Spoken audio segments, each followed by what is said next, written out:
हामी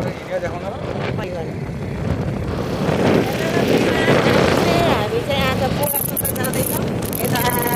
मन्दिरचोक नि ल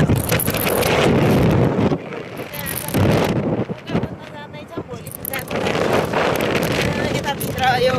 हल्दारपुरबाट भित्र मदनचोक यहाँको बाटो चाहिँ राम्रो छैन है एकदम नराम्रो खाल्डा र कुटी छ बिस्तारै जानुपर्छ गाइज हजुरहरूलाई यता मदनचोक भित्रतिर आउनु होला सबैबाट लगेर बाटो तपाईँहरूलाई म बाटो देखाउँछु है हेर्नुहोस् यहाँको बाटो यस्तो नराम्रो बाटो छ समाएन भने पुत्लुकै तल खसिन्छ हेर्नुहोस् साथीहरू हेर्नुहोस् गाइज यहाँको बाटो चाहिँ कति नराम्रो छ त बिस्तारै बिस्तारै जानुपर्छ आजको मौसमले एकदम साथ दिएको छ शीतल शीतल गरिरहेको छ कोही ठाउँमा राम्रो बाटो कोही ठाउँमा कति मिटर भित्र छ यहाँबाट 5 किलोमिटर हल्दारपुरबाट 5 किलोमिटर भित्र यो मदनचोक जाने बाटोतिर छ है गाई हेर्नुहोस् अब वहीँ गएर भेटौँला है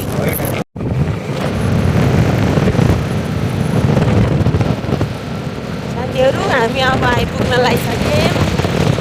बोका पाउने ठाउँमा लगभग अब 1 किलोमिटर 1 किलोमिटर जति अरे हावाले केही पनि सुन्ने छैन यताको बाटो यस्तो छ आज मौसमले चाहिँ साथ दिएको छ है यस्तो गर्मीमा शीतल गरेर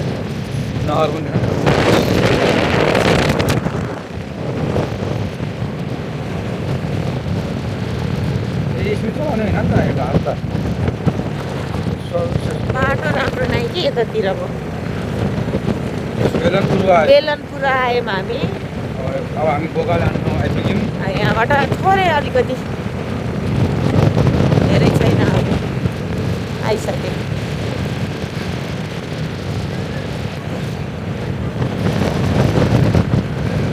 यतातिर फेरि सबै मधेसी बस्ती मात्रै रहेछ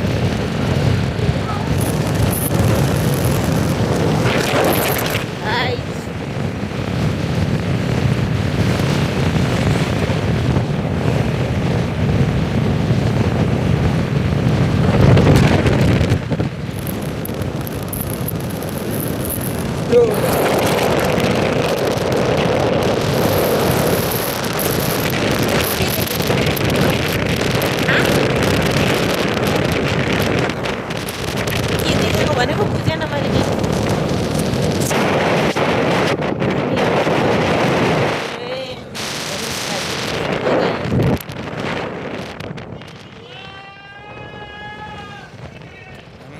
बोकाको अड्डा आइपुग्यौँ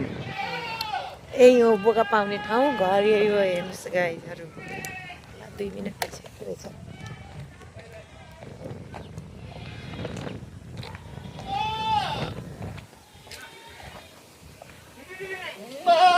आमामामा बोका त हेर्नुहोस् साथीहरू यति ठुल्ठुलो पो त छ त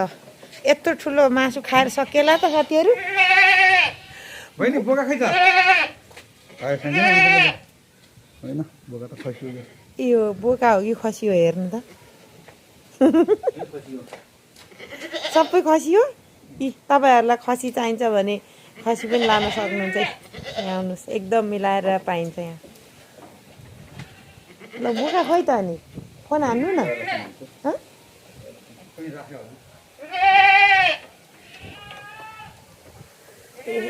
कपाल त यस्तो पो भएछ भाइ मौसम एकदम सुहाना छिटो आउन भन्नु पानी आउला पो जस्तो गरेछ अहिले पानीले ठटाउने हो कि तिम्रो घरमा आइपुगेर फोन हान्ने बित्तिकै त हामीलाई बोका चाहिएको अनि बोका आएछ भनेर फोन गर्नुभएको थियो त ल हामीलाई फोन गरेर बोलाउने अनि बोका अरूलाई दिने यस्तो त गर्नु भएन नि सँग थियो अँ त्यसै त भन्यो फेरि मजा यहाँ बोका पाइन्छ भनेर भ्लग बनाउँदै भिडियो बनाउँदै आएको छु यहाँ तपाईँको यहाँ मिलाएर पाइन्छ भनेर भिडियो बनाउँदै आएको छु झन् हामीलाई बोलाउने अनि बोका बेचिदिने यस्तो त हुन्न है